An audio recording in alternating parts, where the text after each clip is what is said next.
I'd say past 4 years, man, it's been ridiculous. Like the pandemic just messed everything up. I never realized before getting into this business that people are very, very reactive to the media. People with good properties don't want to go on the market because they go, I have a really good property. Why would I give this up? Yeah. I don't know if I'm going to find something else as good as my property. Nobody wants to buy them because they're mediocre. Yeah, they're a good price, but you got to put all of this work into it. Why are you mad at him for? No. Why? This whole podcast is about to be us just talking shit. Yeah, I'm out of here, guys. It was very nice chatting with you guys. How do his ears look on the camera? Yeah. Is it okay? Or can you put like some light behind it so they could like shine in? Actually, Elliott, what are you laughing at? Elliott's laughing like he doesn't have ginormous. I was trying to keep quiet, so you're gonna come for me. Like, we're all God's creatures, so it's all good. We got George Clooney over here, guys, so that's not bad. Yeah, and then I don't even know what you are. It looks like Waldo, Just like... And we got Dumbo right in the middle. Oh, yeah. I feel like we walked into that. Yeah, definitely. You did indeed. Maybe we should start. We should probably start. Yeah, like you want to take the lead? You want to talk about real estate? Okay. Or, I or guess you wanna since talk we're all about realtors, we should probably talk about real estate at some point. We should, yeah. But first, Boring. remember he was asking us something. What did you have for breakfast, Elliott? Actually, I didn't eat breakfast, but then we went for coffee and we found a nice little, what was it, like a vegan spot? It was definitely a fantastic spot on Bank Street. Yeah. Poppin' chocolate cookies over there. Crazy. Apparently. Lineups galore. What the hell is going on? I don't even know. Are we supposed to say hell on podcasts or? I don't think. I don't think honestly, that's it's our podcast. George so Carlin didn't say whatever George you want. Carlin didn't say that was one of the unacceptable words on That's TV, so I true, think we can roll with it. Yeah, we googled we googled all the George Carlin 7 words you can't say on TV. On TV. Yeah, we shouldn't repeat them because that was the We're whole about point. to be on TV. We are on TV. Oh yeah. Yeah, but it's like the new era TV. The podcast. The podcast. Yes, it's very good. So real estate, we should probably talk about that eventually. Yep. Talk about maybe how the market goes, what we do, how we provide value. I feel like our business model is super backwards because half the time we're talking people out of selling their houses. That's true. Yeah. For some reason, we don't like to sell. No, I'm joking. Our whole job is to sell houses, and we're always telling them, "Don't do it. Just buy another one." Just buy it, because once you sold a house, it doesn't create any further value for you, right? You've taken the cash, you've paid the taxes, you've paid your lawyer, you've paid the commissions, you've paid all these closing costs. And then now what are you left with? You're left with a finite amount of money that ceases to grow the minute that you've closed that transaction. It's no longer an asset for you. It's just cash in the bank. And so that's why we always advocate to try and hold that asset, pull whatever cash you can from it, and go to the next one. I think that's going to tell you quite a bit about the type of guys that we are and what we're looking for in terms of investments. And because it's less so about a one-time transaction, it's more about helping the client get wealthy through the real estate. Yeah, Build exactly. a portfolio. Yeah, Get one house, make it 2, make it 3, make it 4, and be a broke millionaire. We could say that. Can we say that on TV? Well, we're saying it was Okay, broadcast broadcast millionaire. At the end of the day, we could say whatever we want, and we'll just have Jacob. I'm just edit it out after. Jacob will be like, Jacob editing out. Also, make me pronounce things right in after cuts, please. Yeah, you got like this long hair. Can you zoom in on that? It's got like this long hair over here. I was gonna say just long. because me and Rabieh have nice beards, don't be mad at us, okay? I don't know if that's a beard. Like what is that? Oh yeah, Are you sure that's her hair? Sure. Last time I checked, she wasn't blonde. All right, cut that out, please. Jacob's editing out. Jacob's probably like, why are you throwing the hair on the floor? Who's gonna clean that? I got a vacuum later. Yeah. Seriously, Oh, blonde hair. Watch, somehow it's gonna come on me, and then my wife's gonna be like, "Where were you, podcasting?" I'm Sure. Okay. Actually, the other day we were in Montreal. No, not the other day. Like probably a couple of years ago, we were in Montreal. I was there for a bachelor party.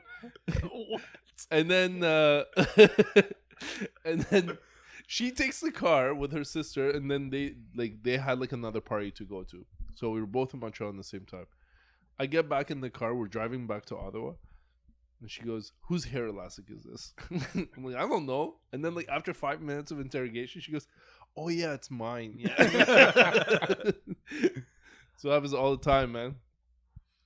Omar's trying to say it's his clients, but it's actually hers. It's actually hers. I'm like, why are you lying, Omar? It's actually mine. It's actually hers. Yeah.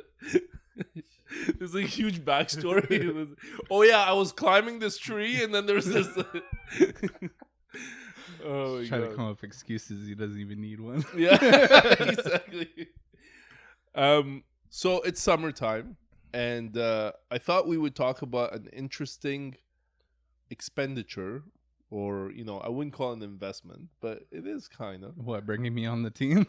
No, that's a loss leader for sure. That's what we call overhead. Overhead, yeah.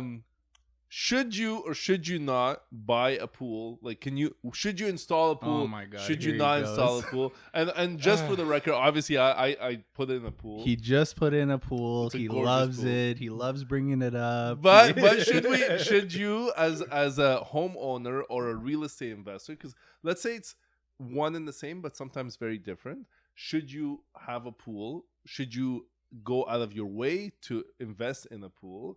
Or should you just buy a house with a pool, or screw this whole pool thing, go to a rec center, and then pay the $10? I mean, if you're going to have a pool, I say you buy a house with a pool. It's a lot cheaper. It's going to save you a lot of money, even if you have to do maintenance to a set pool. So he actually sold me a house with a pool. Yeah. And I had to do a bunch of stuff to it. They took the heater. heater. To make me look good. I mean, it wasn't your fault. It wasn't your fault.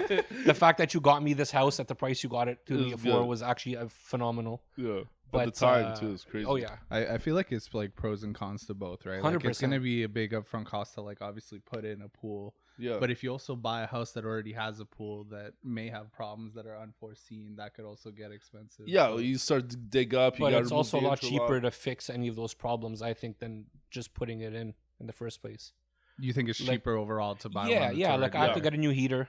I installed a saltwater system, and I mean, it cost me maybe maybe under $10,000 to do that. Yeah. So versus a new pool right now. Yeah, buddy, they like just to get the shell. You're not talking about $60K, $70K, $80K. Yeah. How many, like right before the pandemic, anybody that would ask, we would say, a pool, 20, 30, 40K. Not maybe 20 is a small one, but back then, 30, 40. And then, put in like another 10, 20K landscaping. Yeah, you might be 50, 60 all in kind of thing. Now it's like, that's like your starting point. Yeah. And if you could get on the list. That's not even water in it. That's just. No, water is $400 a truck. You need 2 or 3 trucks. Yeah. But that's what I mean. So you get the house with it, and you're good to go. Yeah. What about lifespan though? Because I don't have of the pool. So the lifespan of the liner, they say, I think is like 6 to 10 years, something like that. So I mean, even if I have to replace that liner, at least. So let's just say $10,000 was for the heater and the saltwater system, everything installed. Liners another $6,000, let's call it. I just spent $16,000 and I have a brand new pool. Yeah, because the frame is going to be good for a while. Yeah. It's concrete, most of it. Sometimes plastic. You patch if need be, and then you put the liner, and you're good to go. Okay, what if you look at it like this though? What if it doesn't have a pool? You put a pool in, say it's $100,000 all in. Yeah.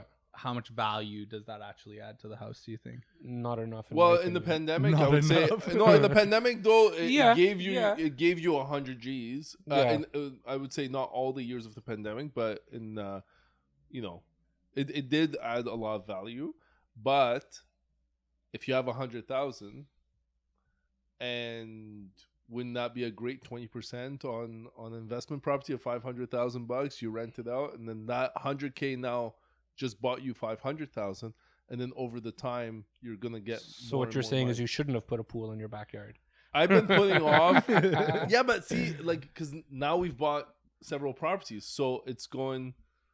Now I'm investing in family lifestyle rather than just the money aspect. But of course, in a nice neighborhood, a pool does add quite a bit of value. But I wouldn't say it's the same as buying another townhouse.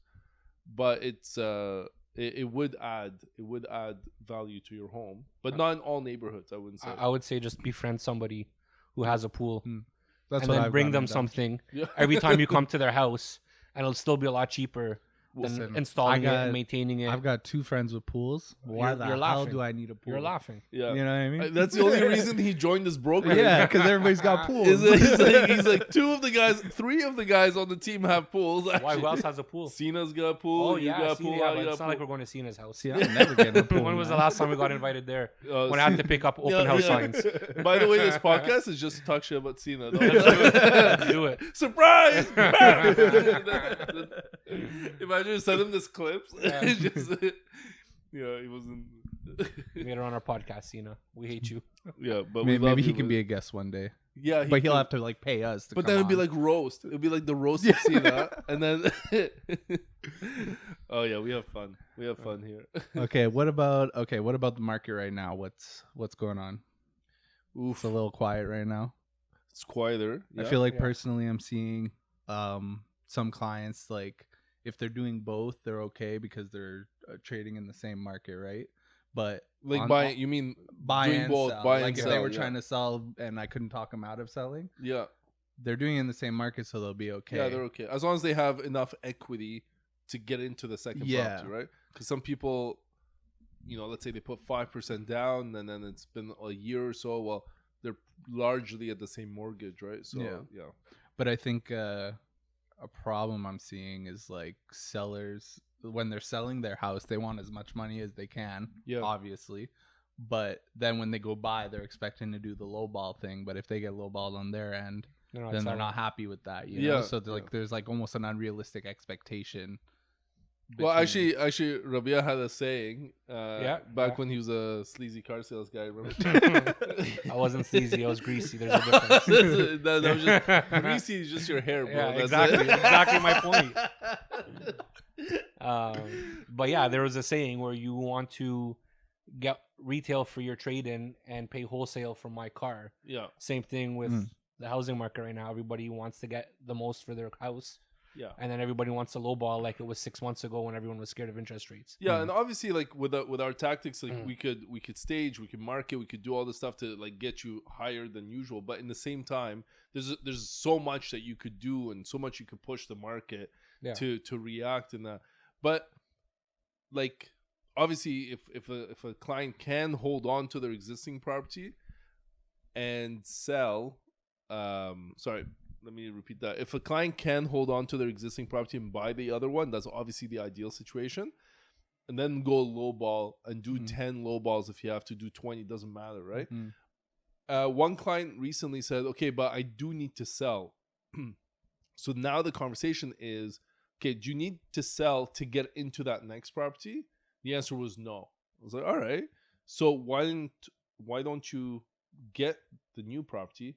Get it as low as you can, get the property that you want, take your time with that, hold on to the original property and see if we could sell that in just, a bit later. Because as soon as the market sentiment changes in terms of interest rate expectations, inflation expectations, economic boom or lack thereof, as soon as basically the buyers and sellers know what is going on with our famous Bank of Canada and that things are actually predictable for once. Our best friends. Oh my God, every single day, that's all we talk about. As soon as there's a bit of certainty, as soon as there's a bit of clarity and prediction, I think the market is going to heat back up. Yeah. So as much as possible, you try to delay that sale, right? And then you go ahead, sorry. No, I'm agreeing with you. Oh, okay. Yeah. It's rare. That's actually it's not very often. No, it's Kodak moment. I'm glad we have this on video. Right? Yeah, Jacob's going like, "Whoa, was that nice?" They were nice to each other for a sec. If you guys don't know, Jacob is the good-looking man behind the camera. We definitely kept him back there definitely just so he gotta didn't make get us him all mic'd look up bad. on the next Yeah, one. we should. Sure. Yeah, we should. For sure. Yeah, but he's got nice shorts on and stuff. So it's, Stop looking up his shorts, bro. Lulu's. Yeah. Some. What were we gonna say though? Yeah. Nothing. I was just agreeing with what you were saying that we should try and buy now and hold on to So homes in and sell that down the road. in that situation with your client, he said he needed to sell. Eventually, yeah. Why? But the timing. So to him, he wants to take like a variable or or short term mortgage, sell the other property, take the cash, throw it down on this one to reduce their monthly payments. Oh, so he's capable of buying without it, but right now doesn't want a large mortgage on. Well, because they're heading into lesser income scenario in like a year from now. I see. So people that are going into like retirement, people that are going into let's say care and nurture, like they're taking care of their kids. So one of the spouses might stay home, so then they may not have the dual income for a few years or something. That type of scenario. So we could preach about investments and hold this and hold that and everything, but at one point you do investments to serve a life purpose, right? So you gotta know when that life purpose is and what to do with it. So these guys have invested, and now they're pulling some cash out to accomplish this goal of spending more time with their children and this other family to retire. So that's the whole point of it. But that's a nice situation to be in, because like some clients, sometimes they don't have the luxury of doing that. Like they're not capable of buying without selling. So then you're trying to juggle the two transactions, trying to line up closing dates. The lineups. And then it causes a lot more stress, I find, like on the client side of things, where it's like, okay, well, maybe now my property's sold, but I'm under pressure to buy. Now I have to buy. There's no choice, and the you try and time it as close as possible. If they're getting a bridge loan, and you don't want to pay too much. In a crappy market, or like an unpredictable market, because of the unpredictable Bank of Canada hashtag, people with good properties don't want to go on the market because they go, I have a really good property. Why would I give this up? I don't know if I'm going to find something else as good as my property. So then all the good properties, or most of them, are like, behind the scenes. Nobody knows where they are, and they're not motivated to sell. And then you have just mediocre properties coming online, and they're just trying to get rid of those ones, right? Nobody wants to buy them because they're mediocre. They're a good price, but got to put all of this work into it. So what ends up happening is that people go and lowball those even more than usual, right? So every now and then you get a really good property, and then so everybody starts to go and bid higher on it, right? That's good. You mentioned the market sentiment changing. When that starts to happen, the market will kind of heat up a little bit, and buyers will be more confident, like moving forward with properties. At what point do you think that happens? Do you think it's when like interest rates start to come down a little bit, or do you think that we may see that before that actually ends up happening, just if they were to like announce in the news that they're expecting it to come down? You think that is enough to kind of move what we've seen is it's okay, you're nervous, I get it. No I got like a bubble in my throat. So what we've seen is that people are very, very reactive to the media. And I never realized before getting into this business how much the population is influenced by what's happening on CBC or CTV or any of these big channels. And the minute that COVID shutdown occurred and they spread all this information about how everything's shutting down and the doom and gloom of the world is happening, everybody retracted. Everyone, like it was an instant. And obviously some of it was based on like the Emergencies Act and all this stuff, but it changed in an instant. Those who thought outside the box and said, but people still need homes. We had some clients like that, and our conversations with them were, hey, people still need homes. Real estate and financial sector and certain other sectors are exempt from these lockdowns in terms of operations, and they were called essential services. They went and they invested, and they were ahead of the curve. And all it took was a couple months difference, and boom, the market just exploded. I think the exact same thing is going to happen now, where rates will tumble just a little bit, and we're going to say something nice about inflation for once. And then people are going to take those two aspects and jump, because as soon as they could get a rate of 4.5%, 5%, because right now we're high fives, we're even sixes. As soon as the rates come down to the 4.5s, the 5s, people are going to jump. They're going to lock a rate in, and then they're going to go for the 3-year or something like that, in hopes that it's going to come back down even more, probably to 4s and the late 3s. Most people are thinking what it was before the pandemic, so like the 2019, and that was like 3 to 4% rates. So I think anybody that's been around the market for a few years will remember those rates, and as soon as it's coming close to that, they'll say, okay, yeah, that's normalizing.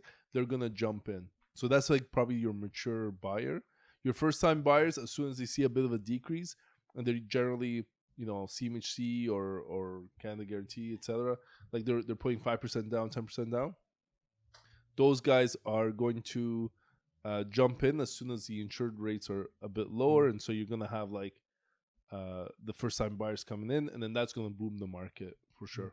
And don't you feel like we kind of saw that a few announcements ago when they didn't raise, but they didn't decrease the interest rates, and it kind of stayed stagnant? Absolutely. And then we saw like a big, as we say, a lot of players were on the sidelines and they all jumped into the field to play. Absolutely. At that point, right? So, well, I remember all your clients, like it's like all of a sudden you had a bunch of clients just being motivated all over again. Exactly. Right? And then how many multiple bids were you in? A lot, depending on the price points, especially. But there was a lot at that point when everything was kind of stagnant. Yeah. Even now, on the lower price points in that $400,000 or $500,000 range. Like, what was the last multiple bid situation you did?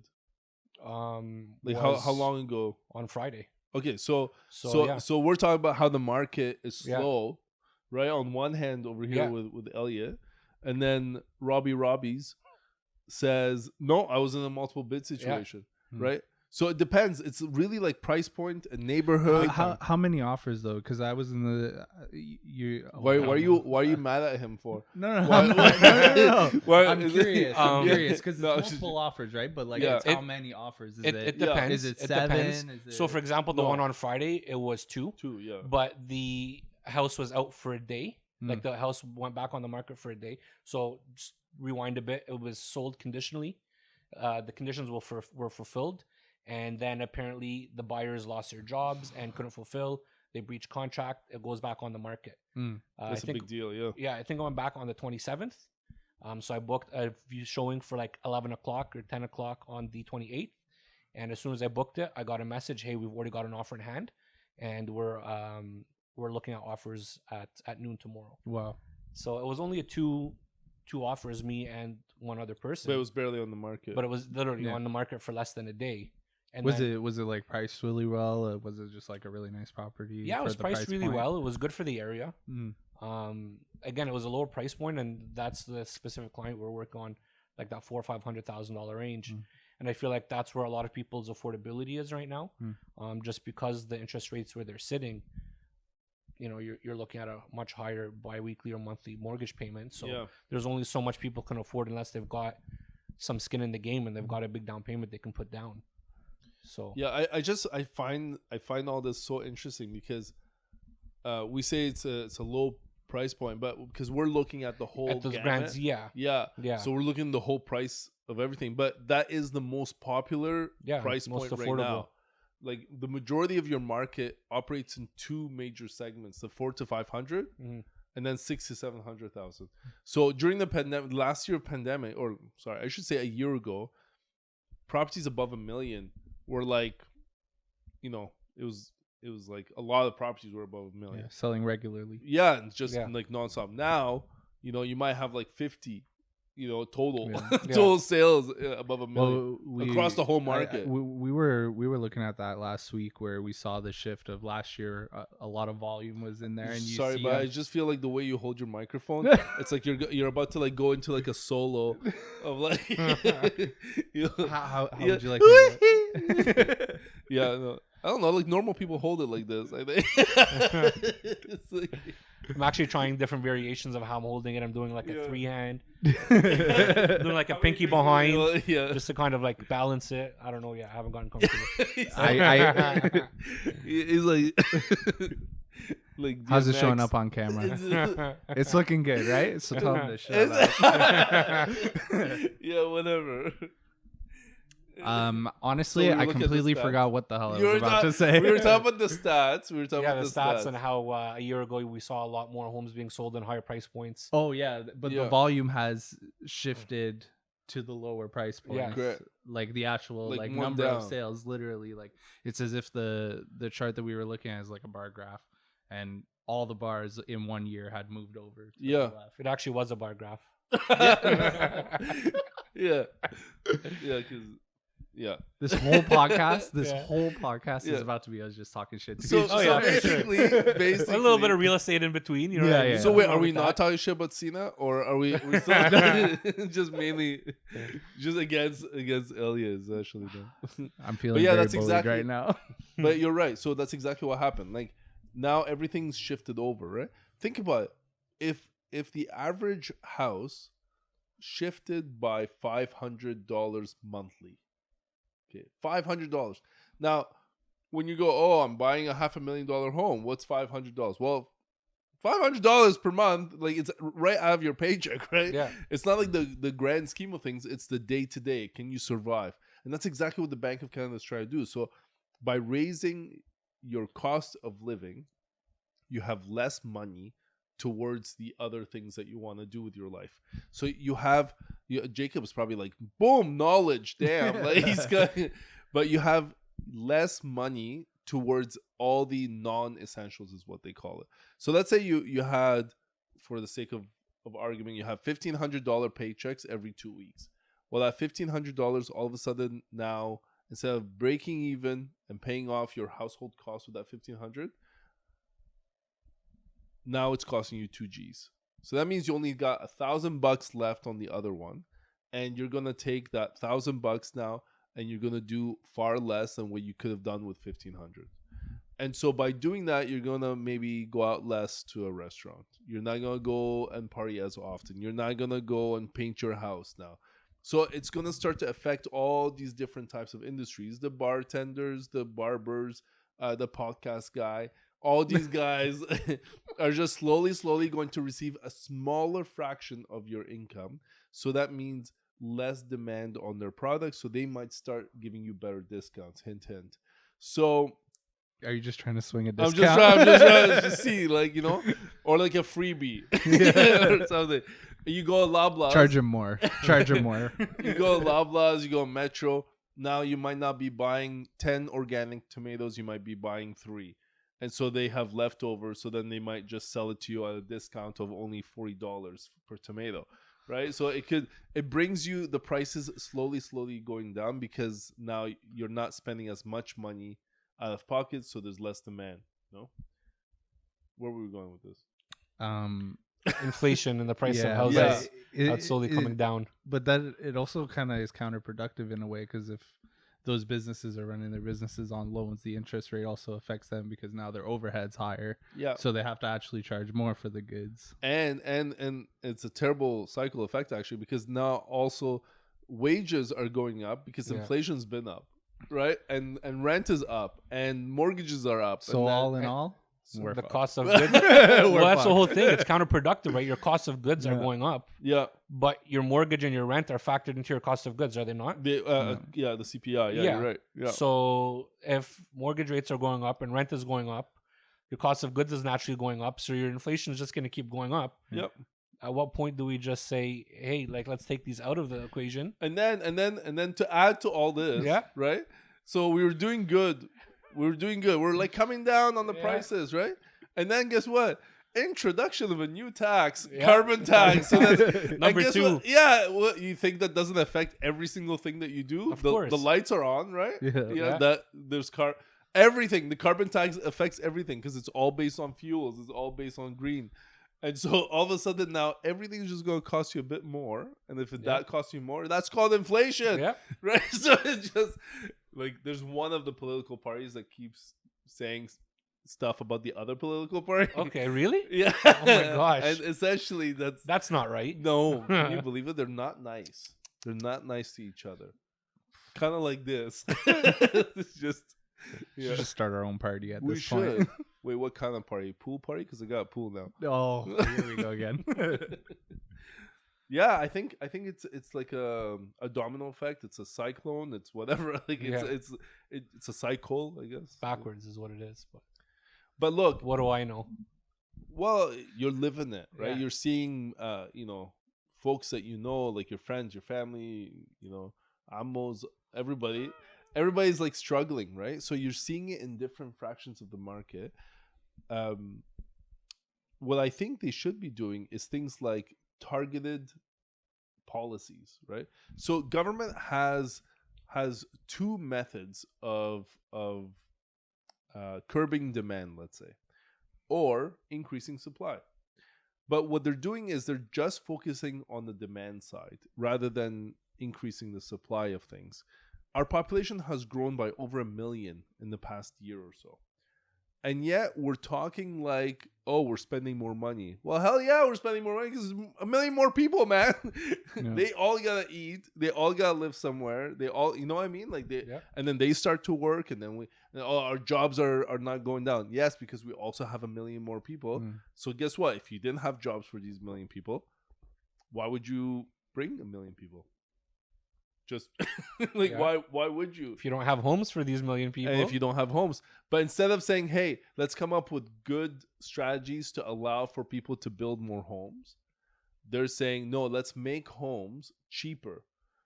But what ends up happening is when the homes are cheaper, by virtue of your hand in the market, you're forcing it. Yeah. Then builders say, well, I don't want to be in a losing position. So I'm going to just wait. So I'm just going to wait. Yeah. I only have one piece of land. I think that was a big problem that they did. They just like hyper focused on housing. Yeah. And they focused on the demand side of things. Yeah. When really it's a supply problem. You just mentioned that they're bringing in so many new people into Canada. Those people need places to live. And by raising the interest rates, you're stopping people from buying. But then, just like you also said earlier, as soon as that starts to come down and the sentiment changes, boom in price again. We're back in the same because you haven't solved anything, right? Yeah. You're just putting a Band-Aid on a big ass sewage line. Well, I feel like they're also creating a bigger problem because by raising the interest rates, the people who are on the lower side of income can't afford it, but the people who have more income and are investors are still buying. They're still buying. So really, you've created another problem. They're taking advantage of this right now. Well, of course. Right? Why would it's a smart business thing to do? Yeah. Well, prices are low. Let's buy. I would say that's the majority of our business right now. 100%. On the investment side, our normal buyer seller client is taking a step back, right? So, Rabieh, what do you think that if you're a builder, okay, right now, what do you think that a builder would be building at this moment? Rentals. Okay. Yeah. Like, so then what happens to the inventory of supply that the government wants the first time buyer to buy? There's less inventory. And then higher prices. Exactly. Higher inflation. Exactly. So if the builder's not motivated to build and make a profit, what are we doing with this housing strategy we're not. So this brings we're not addressing the issue at all. We're not. So being left. So what we shouldn't be doing, like Bank of Canada has one mandate in its monetary policy, and that's all they could do. Mm-hmm. They're allowed to play with the interest rates, which will affect inflation and will affect our currency, right? So basically, that's how they roll. That's it. It's their only move. It's their only move. They got one trick point. That's it. Yeah. Okay. And they keep saying it. They go, we don't focus on one industry. We talk about everything. We affect the economy, the health of Canada. That's it. All right. So I'm with you on that. Now, the government and the Minister of Finance and the whole departments behind it have different policies that they can enact. CRA has different policies. So if the Minister of Finance can go and say, hey, luxury goods, hey, organic tomatoes, whatever it is, put certain taxes or put certain incentives to incentivize the Canadian population from doing XYZ. Increase supply, incentivize, provide subsidies, provide things like that. $1 towards subsidy is way better than increasing the interest rate and to affect every single person. And those who you are trying to solve, like you're trying to help them, you send them suffering. Yeah, they're gonna suffer more. Yeah. And then you send them a $500 what's it called, the grocery rebate or something whatever. Like that. Come on, man! Like, what's that? Like nothing. You know, you're like, hey, I'm gonna. But my question is, did you cancel your Disney subscription? No, I doubled down on it. Because I think that would really help. Well, yeah, because Netflix doesn't want us to share. So now everybody's got their own accounts. Yeah. Sharing is caring. Somebody tell I don't Netflix. disagree. Yeah. Apparently, it's back on now. You could. I don't know. I've stopped watching Netflix after that happened. I have boycotted. Listen, I need to kind of veer off for a second. Like, Yeah. is that a door right there that's see through? It's got to be, right? It's a window.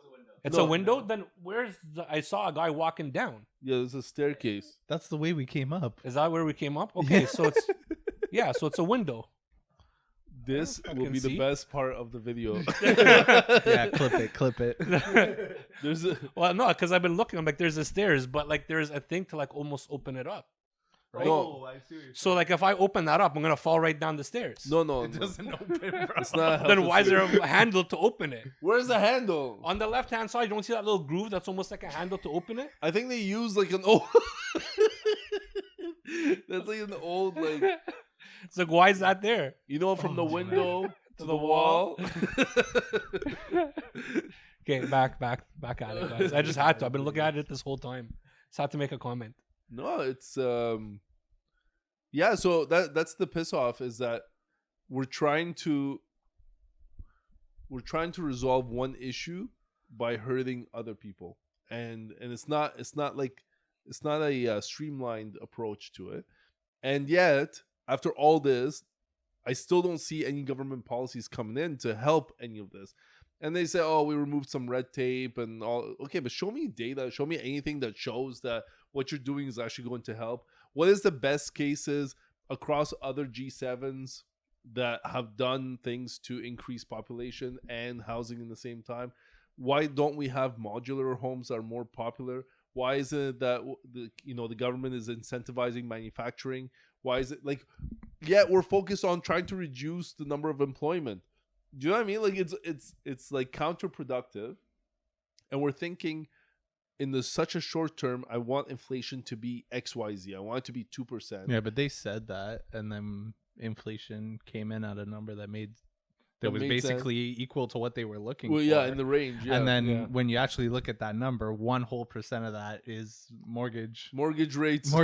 which is them increasing. Yeah. it. So So we'd actually be below their 2%. Yeah, right now. so if you Yeah. take that out of the equation, then we're actually well below what they're looking for. Yeah. And then they turn around and raise rates again. But I think, you know what? I think they raise rates because people are realizing that the inflation's coming down.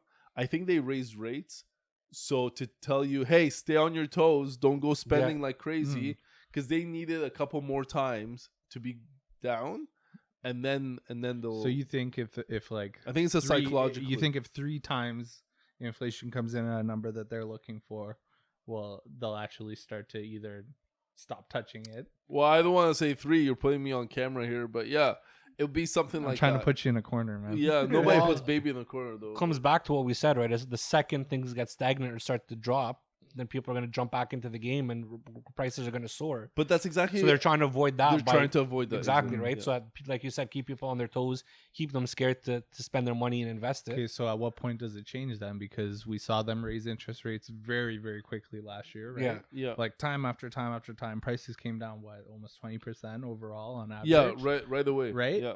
Then as soon as they didn't raise interest rates, Started to go multiple back up offers again. again. Yeah. And Everybody's back we in saw a the 5 to market. 10% increase in So, certain markets so in obviously though, like high interest rates, well, high compared to like what the price is now, right? But the interest rate isn't stopping people. It's the interest rate going up that's stopping Correct. people, right? It's the uncertainty if my property is going to be valued as much as what it is when I'm buying it or more. Hmm. If people think that the property value is going to go down because of uncertainty around interest rates, they're going to hold off. But as soon as they're certain of what's going to happen or they're fairly confident, then they're not going to care. Yeah, but I feel like people are like when the interest rates are high, they don't want to go buy a new property because their rate is going to be higher. So they're actually like holding their property, which is like, even further adding to the problem because there's no inventory on the market for people to buy. People are looking at the same houses like over and over, right? Yeah. And all that's happening like current time is like the days on market are just getting longer and longer. Yeah, but it's the same properties on the market and there's not that much. And then all of a sudden people buy them and then it goes quiet and then people like, you know what I mean? Like it's like very sporadic. Yeah. It's not like a smooth market and you don't have the seasonal changes of the market. I'd say past 4 years, man, it's been ridiculous. Like 2019 was already on the up. It was a busy year. It was a strong year. Things were already selling for higher than ask. The pandemic just messed everything up, and it made certain suburbs really expensive. Now that's changing. That's changing big time. And I think it's gonna keep changing. There's like more dynamic, especially in a city like Ottawa, where it's like growing significantly, where the new suburb levels are now starting to actually feel far. Whereas initially to just go Nepean and then early Barhaven, it was like, oh, whatever, like it will take me 20 minutes, 30 minutes to get there, and I'll save so much money, or I'll buy such a beautiful house. But now it's like, oh, deep into Half Moon Bay, then you're like kind of deep in, and then you gotta take Green Bank. You know how like skinny that is all the way up, or you gotta take another highway. It's not that bad. I live in Half Moon Bay. It's not bad. But No. I think more people are going back on the road again. People are going back to work again. So then now you're gonna hit traffics, right? Yeah. So now like Barhaven's well established, but so you could take the 416, you could do all that stuff now, but it's still gonna take you like 35 minutes or 40 minutes, and then they're gonna build a new layer of suburbs behind that, and you're gonna get closer and closer to Kemptville. Essentially, Kemptville is gonna get swallowed up by Ottawa for sure. You know, and it's not gonna take time. Okay, time frame. Put a timeline on that. 10 years. 10 years. You think Ottawa's all the way out at Kemptville Oh yeah, for sure. in 10 years? 10 years. Yeah, I think Okay, it's a someone matter of clip time. it in 10 years. We're gonna put it in the 10 calendar. years. We're gonna come back and Let's look do at it. Why? Because we are roughly 10 years behind Toronto. Okay. And Toronto, when I grew up there, it was like we lived in Richmond Hill at one point, and people were like, yo, you live in the farms. And then there was like Newmarket, and people were like, Newmarket? What's that? And then now it's like after that, it's still building. The highway stopped back there. And then now it's like they continue it. Well, I mean, it's the same thing as Finley Creek area and Barhaven area, Canada area here too, right? When I used to play football back on Leitrim. You played football? I did. Like football? Like Or like like American soccer? football. Yeah? Yeah. Oh, No. the less Yeah. cool kind. Huh? The less cool kind. Sure, if that's what you want to call it. Go dive somewhere and pretend like you fell. But like I remember going to the field up at Bank in Leitrim. I was in the boonies. There wasn't anything. Yeah. The closest thing to it was the Quickie, which is now where Global Auto Sales is. I don't know if you guys know where that is, across from the Farm Boy Oh, I Plaza. bought my car basically. there actually. Yeah. That's hilarious. So like that was the closest thing, was a Quickie there, and everything else was just shrubs and trees. It was the boonies. Oh, yeah. But look at it now. It's 'cause you wouldn't know that because you didn't live here at the time. No. But and now it's fully established, and there's definitely gonna be growth going all the way down Bank too. Like Yeah. Especially with the This is casino and everything. 100%. Yeah. You know, And Carlton. LRT not too far. Yeah. Like it's gentrifying big time. Yeah. But yeah, so build it and they'll come, right? 100%. So I think that's exactly what's going to happen, and so Kemptville is going to get like Kemptville in quotations. Like we're going You're far. moving Yeah. in that direction. Yeah, we're going. Yeah. So the 416 from Ottawa, like from the 417 down to the 401 is what, like a 45-minute drive? Yeah. Right? Yeah, Roughly? Sure. And so I would say you're probably going to be at least halfway of that in the near future. Like I don't think that's going to take too long. So, and the further out, As long as interest rates come down. no, people stabilize, right? So what ends up happening is, regardless of what your interest rates are, people stabilize prices with the interest rate. Then it plateaus, and then it starts to go back up. So the up now is just based on supply and demand. Uncertainty corrects prices, right?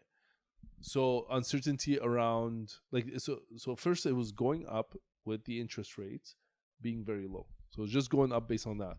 Now you do a correction because the interest rate are expected to remain high for a while. You do a correction, and then it starts to go back up. The go back up is as a result of supply and demand.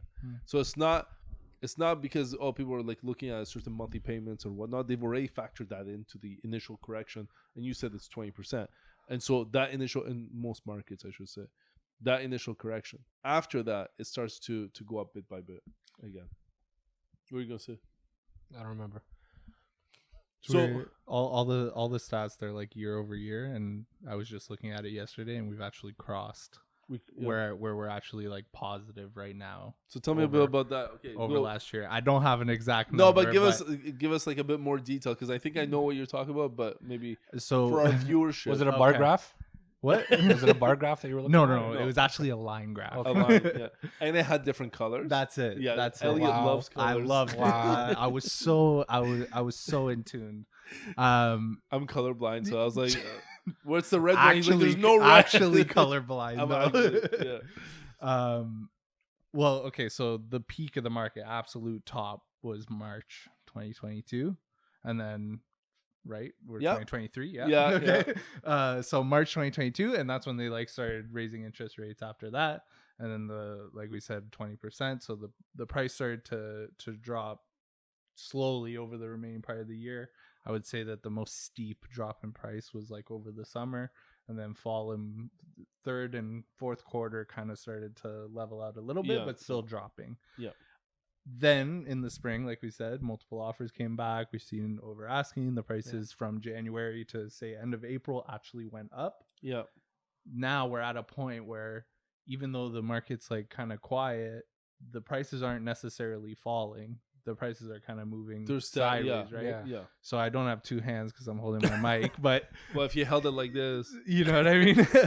But with the year over year, the 2022 prices were slowly coming down, and for us, we came up, and then we're moving sideways right now. So at some point, those lines are going to cross, and we're going to end up being, when we look year over year, at a positive, yeah. Yeah. right? And I just happened to look yesterday while we were in the office, and we have now crossed that point. So Yeah. as long as prices don't collapse from here or go down, You're already Then- on the up from last year. yeah, exactly. So if you would have Yeah. bought today last year, Yeah. you're actually in a Going good up. place. Yeah, you're maybe a point or two higher or Yeah. something. Yeah, maybe 5. I don't know the exact stat, but yeah, we're gonna start to see now year over year increases. I think you might also see that more and more in the fall, because there was a low point in the fall as well, like November, I think. Yep. So if prices remain the same, we're going to see like the media reporting on, oh, prices are up 5%, 10%, and then now that's also going to be a nice one. Excuse me. We're doing a podcast, man. Please try not to do that. Excuse me.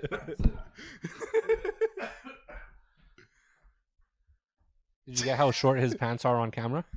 Get his ankles for His little ankle socks. What's wrong with that? You're I have style. so cute. You okay? You want to come back or? You want a fisherman's friends? What's that? You want a fisherman's friends? Yeah. Yeah. Here. Was that like a cough drop? Yeah, man. Yeah, he's got Okay. the good stuff there. Yeah. Wow, good guy. I see. know. I had to You see how after prepared he is? I love it. after I last love night's it. cigar and shisha session. Like, Yeah. just like No thanks. It's I not woke up candy, feeling bro. rough. You're thinking, I want your pills. After the cigar and shisha last night, you had to go buy a pack, eh? Yeah. Get ready. Heavy that and some Pedialyte, man. I'm getting old. Okay. so Man, Rabieh taught me something new about how to light a cigar. Yeah. Why don't you tell them what you learned yesterday, Omar? Well, why not I? I think you should tell them. No, I don't want to. Okay, so Elliott and I are about to light up our cigars. And then Dr. Rabieh. Where is Dr. Sharma, anyways? Dr. Sharma's living life He's right living now. Dr. Rabieh says, guys, when you light your cigar, don't blow, don't inhale. Don't inhale. Yeah, don't blow. don't puff it while you're Don't lighting puff it. Yeah, yeah. Because it burns the inside, right? Yeah, I think you just want to light the whole cigar before you start puffing. The whole tip should be red before you pull. Yeah. Yeah, Jacob was probably going, wait, what? Still cigars or what? What do you guys say? Yeah. I was on a good point. Something about a cigar and how to light it. No, before that, I don't know almost what I know. died. There was a low point in the fall last year, so Yeah. you see it probably there. Oh, Also, yeah. I realized that condos are actually outperforming freehold this year. Yes, but condos didn't outperform for like 2-3 years, 100%. But that's normal. Just based on the price points, though, right? Yeah. Again, to the That's it. talk of the $300,000, $400,000, $500,000 price points. More the 4 or 5. I don't know what I'm saying. Right? but Well, that'll be the odd one. That Three. gets you. yeah, so let's say it was 400, and then but your interest rates are so low, Yeah. your income can now get you 500, and you don't have to work downtown, and everything's locked up. Why should you be downtown? But then it reverses, because then that 500 becomes 600, and your single income can't get you that anymore. I feel like it's a lot of it too is like qualifying, right? It's all about Yeah. qualifying. Like, Yeah. because not only are the rates, let's say 6%, but you actually have to qualify at 8% because of the stress test is still still in play, right? So Yeah. even though you might be able to afford 500, You can't qualify. you can't qualify for 500 because of what they're actually the qualifying rate that they're giving you. Yep. But that's part of it. So they're squeezing you on every single level, and then they go, "It's for the protection of Canada. It's for the protection of our financial system," right? But really, They fucked it up to begin with. yeah. Like, okay, There's so I think, nothing left to protect. well, I think like call a spade a spade. The Bank of Canada came out, and not once, okay, but Bank of Canada came out and said, "Low for long." Hashtag. Okay, you're gonna. It's like barbecuing. Yeah. Okay, when you have Low and slow. low. Yeah. So the Bank of Canada came out this a couple years ago and said, "We do not anticipate rates to begin increasing well into 2023." So they started increasing when 2022 2022, March or April. and at the fastest rate in history. Yeah. Not just back to back to back to back to back. So it's not just like, hey, we said 2023. No, we're doing it 2022, and we're doing it at such a fast pace just to make sure that you get the message that we're lying. Gotcha. Yeah, they're Omar's Bam. not going to be alive for much longer. They're coming after him. Yeah, they're gonna go. If I die. Oh, that's true. You think so? In the Maybe we'll States- cut that. In the Maybe States we'll it's cut that. privatized, but in Canada it should be okay. So I think that's part of what happened. And condos have been a pretty good investment actually, because your requirement of cash is low. The rent that you get for the same purchase value tends to be higher than in the suburbs.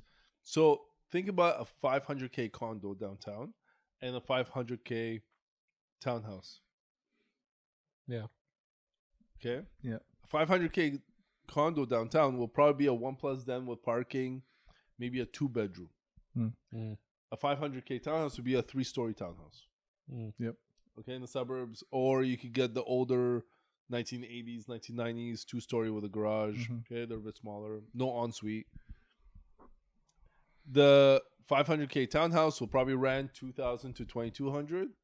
500K. They just went up again. I was just though. going to say Yeah, probably okay. more in the than last that. little bit, it's like 23. You could probably squeeze 24 out of one of those Okay. things, man. I don't know. I just rented a 2-bedroom, 1.5 bathroom, 3-story out in Canada for Mhm. 2,500. Yeah, Yeah, crazy. So, that was sick. Crazy. That was actually a really good price, though. I mean, for the landlord. Yeah. I mean, even for the people, But how many? but even for the how many renters, offers? we had a bunch of people who came, and it was actually funny. Some of the people who came told me that when they were looking at other places, the listing agents for these rentals were holding open houses and holding offer dates for rentals. Yeah, I couldn't crazy believe it. that. Crazy. It's that. not crazy. Yeah, it's Yeah. nuts. It's crazy how fast it went up too. Because you just said 2,500, right? Yeah. Okay. February, I had a client looking at one of those. The I would say listing February. Feb. FEB. So in February, Yeah. I had a client looking at one of those. Yeah. It was listed at 2,050 for one of those 3 stories. Multiple offers on the rental. He ended up Yeah. paying 22, and now we're what 4 or 5 months later, Yeah, 2,500 for 25. the same thing. But you know Yeah. what? I don't think, like right now it's school season, the school transformation, like Mhm. between whatever. So I think a lot of families tend to move during this time, and there's not enough rotation. For sure. But if you have those same properties in February again or in November, you might not have the same outcome. Mm. But what ends up happening is that so many got rented during this period of time, like summertime or Yeah. end of spring, that it kind of sets a precedent Mm. as to what people would normally pay. Yeah.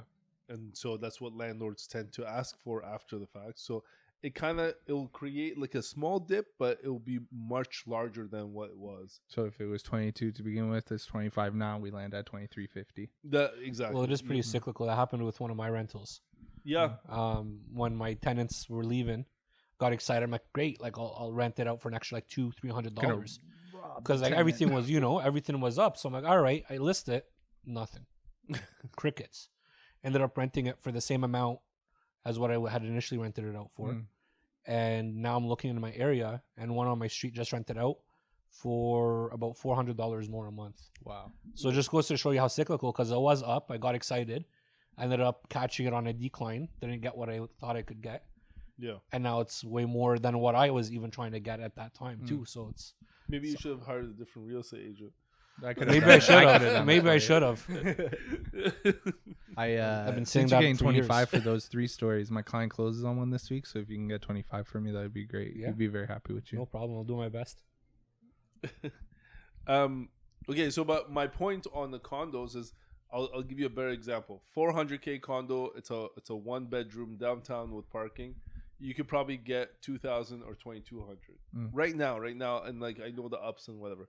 But $500K townhouse would also get $2,000 to $2,200, even if you push it to $2,500, and you bought, which you wouldn't for a $500,000. But let's say, and the downtown one you furnished it with $2,000, you'll also get the same $2,300, $2,400. So what I mean is, you require less money down, less maintenance, less everything. The condo fees are largely paid by the increase in difference of rent, and so. If in your pocket at the end of the day it's the same amount of cash that you're getting to pay off your mortgage, well, it's actually a better investment from that perspective. But generally speaking, I think condos go up. They match the market, or they follow it, and then they'll plateau at one point because no matter what you do, there's going to be so many condos, but there's only going to be that one house on that one piece of land ever. So that house can go up to, like in Toronto, you have little tiny semis that are going for $1.5 million, $2 million. Sheds, yeah. But don't you think if and when the price of housing goes back up, that it's also going to increase condos at that point, because there's going to be the only thing that's going to be affordable, right? But what I see in Toronto is that it's plateauing around that 700, 800,000. Okay. I'll take it. So they went from 400 to 700. Yeah. But those other houses went from like 700 to like 1.5 million and 2 million. And so what I'm saying is, if you're looking at it from a return on investment, one's double. But now you can never get into the 1.5 million or 2 million unless you have a substantial amount of cash. Yeah. And then so you have to have several condos that all go up a lot, and then you take the cash from that and you go into it. It's all a game. Yeah. Or as Biggie said, it's all a dream. I don't know the rest of the lyrics. Rabieh was like about to like. I know. I do know it, but I'm just not gonna get into that here. Is it not safe for a podcast? No, it's safe for a podcast. I'm just He's trying to keep it humble. I'm not ready yet. I got to give the people like a piece of me at a time. I don't know that they can handle the whole thing. Yeah. That Not safe for a podcast. I was just gonna say that might have not been safe for the podcast, but we'll edit it out. Yeah, editing it out. I think this went well. It's not bad. Yeah. I was very nervous when we sat down. I can't lie. Yeah. Can't believe we've been talking for 56 minutes and 40. You know what I mean? Seconds. I was just looking at that. I'm like, wow. No wonder my head's throbbing. Yeah. Having to sit here and listen to Omar talk and not stop. Bro, favorite activity though. Oh yeah, isn't it the best? Man, that's why I stay so fit. You'd think he'd have a better jawline with all the talking. Holy shit. I got pretty dope. Like, look at this. It's nice, straight. Yeah, I think you need a fuller beard though, you know? Do you? No, you. Oh, yeah. But yeah, you guys are both rocking it pretty hard. Yeah. Yeah. It's okay. We'll get you there. He looks like Abuna. Like, he's just like... Yeah, I do. I get that all the time. Yeah. For those of you that don't know, Abuna, it means priest. Yeah. It's not bad. It's not safe for a podcast, Omar. How long do we have on this? Did you just I want think an today? hour is Yeah. like pretty solid. No. Yeah. It's pretty good. Yeah, it's not bad. So what are your thoughts on this, Jacob? It was Jacob, right? Yeah. Thank God. Wow, this guy. Just making sure, bro. Right now? Go over to Yeah. What are your thoughts on it? I thought it was good. It's definitely like the most like natural feeling first episode. Most people like it are a little shaky the first episode. Yeah. So It's probably all the drugs we did before getting here. I would never. Don't cut that out. Those weren't fisherman friends that I gave Omar. Then why are we stopping the podcast? Popping a Molly. Yeah. Can you imagine? It'd be like the biggest prank. Yeah, imagine. Sweating like Do an episode on magic mushrooms. Yeah. Talking about Deadly. Somebody's gonna be walking out of the window mirror, whatever the fuck it is. That's why you thought it was the door. That's why he's probably like lit. It's tripping. Really talk about interest rates going high. You know what else is high? He's just. I love it.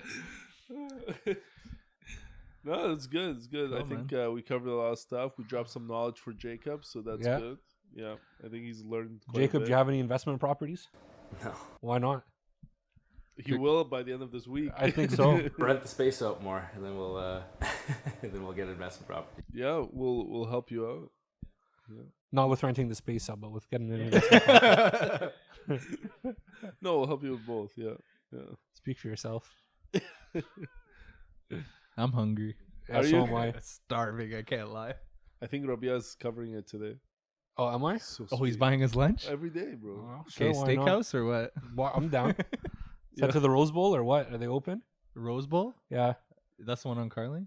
No, No, that's it the was one on on Saturday? Preston. Oh, Preston. Preston, Oh, I yeah. haven't been to that one. Oh, No, I you thought it was haven't. We something- should go. Is it good?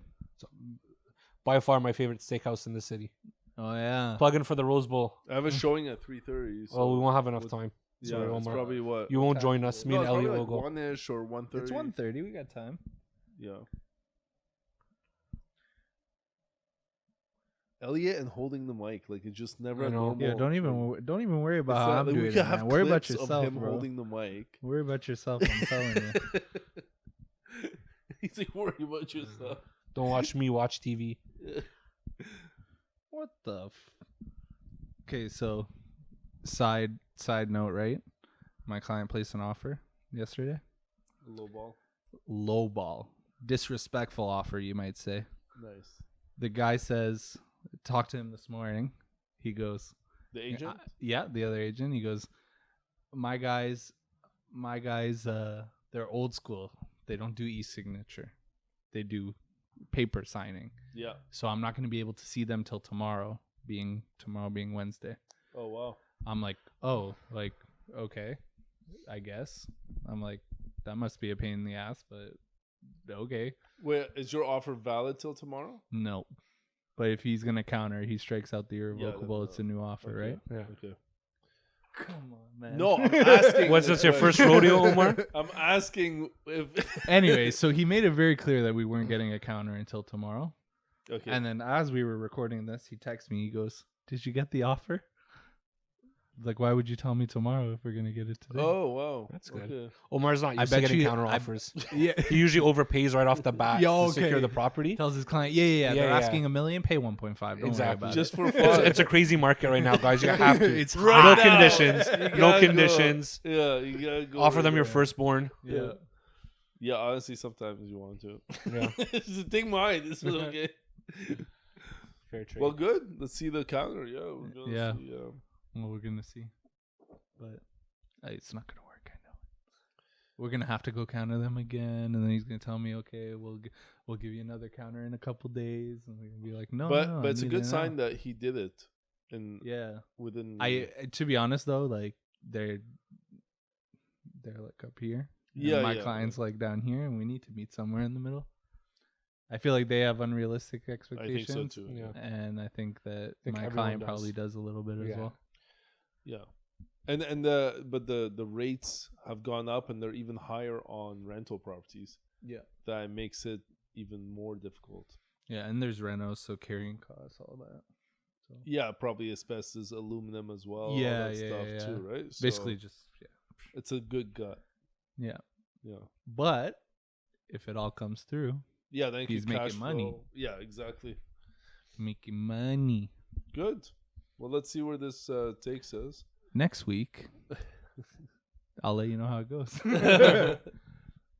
If you're tuning in, subscribe. Hit the like button. Hit the like button. Hit the like button. Is it up here? Is it down here? He doesn't even know. They do this on every. I don't even know what platform this is Yeah. going on. Every single video is like they do this face. You know? I'm dead. Yeah, It's okay. true. We'll just edit it in later. We'll just edit it in. Edit it out. Well, thank Do you I guys. do I not pronounce my words? You keep making fun of my understand what you said or no? pronunciation. Sorry, what did you say? Yeah, I'm out of here, guys. It Stop was walking very into nice it. chatting with You you should guys. do a mic drop at least. Yeah. See, it's not my mic, so I It's can't do that. It's an expensive mic, Omar. Are you gonna pay for it? It's heavy. I know. Yeah, I Got can't. a good workout. I don't have to go to the gym today. Were you going anyway? No. Yeah.